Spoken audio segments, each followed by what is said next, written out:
गंगापूर नगरपालिकेच्या सभागृहात तब्बल 4 वर्षांनंतर सर्वसाधारण बैठक आयोजित करण्यात आली। या बैठकीत गंगापूर शहराच्या लोकविकासावर विशेष भर देत विविध विकास कामांना सर्वानुमते मंजुरी देण्यात आली आहे। या सर्वसाधारण बैठकीत स्वच्छालय बांधकाम तसेच इतर अनेक विकास कामांबाबत विषय मांडण्यात आले।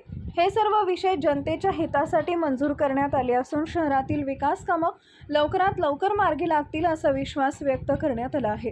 ही बैठक गंगापूर नगरपालिका इथं नगराध्यक्ष संजय जाधव यांच्या नेतृत्वाखाली पार पडली। यावेळी उपनगराध्यक्ष अमोल जगताप आणि मुख्याधिकारी संतोष आगळे, नगरसेवक राकेश कळसकर यांची प्रमुख उपस्थिती होती।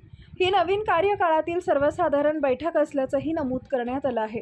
बैठकीस नगरसेवक फैसल चौस, सुरेश नेमाडे, गट नेते संतोष हंबिलवादे, वर्षा विशाल गायकवाड, नवनाथ कानडे, सय्यद अख्तर, तहरी मुनाफ कुरेशी, सोपान देशमुख, सलमान जिन, अनीस कुरेशी, विजय पानकडे यांच्यासह अनेक पदाधिकारी उपस्थित होते। मात्र या पहिल्या बैठकीत काही नगरसेविका पतींसह तर काही ठिकाणी केवळ पतीच उपस्थित असल्यानं चर्चेंना विषय निर्माण झाला आहे।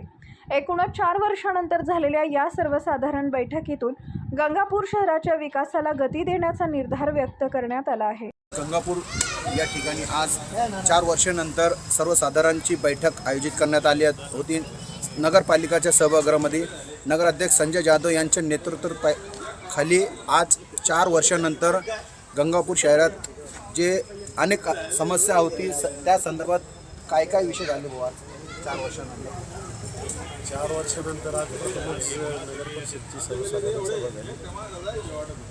गेल्या 4 वर्षापासून प्रशासकीय ठराव या नगर परिषदेमध्ये चालू होते। प्रशासक म्हणून बरेचसे जे पेंडिंग कामं जे राहिले होते, लोकविकासाची कामं बाकी होती, ते लोकविकासाची कामं आज त्या विकासाची कामं आज काय काय निर्णय शहराच्या हितासाठी काय काय निर्णय घेण्यात आले? शहरात आज बऱ्याचशा शहरात आज घरकुल योजना आपली ते अंतर्गत चालू आहे। बऱ्याचशा गरीब नागरिकांना घराच्या नोंदी नगर परिषदेत झालेल्या, त्या नोंदी घेण्यासाठी आपण गुणठेवारीचा कॅम्प, त्याच्या अजून इतर जे नागरिक आहेत त्यांच्यासुद्धा प्रॉपर्टीच्या नोंदी घेण्याचे काम गुणठेवारी त्यांना त्या प्रॉपर्ट्या रेग्युलराईज देण्याचं काम करण्यासाठी गुणठेवारीचा जो निर्णय आज महत्त्वाचा झालेला आहे शहराच्या दृष्टीने घेतला।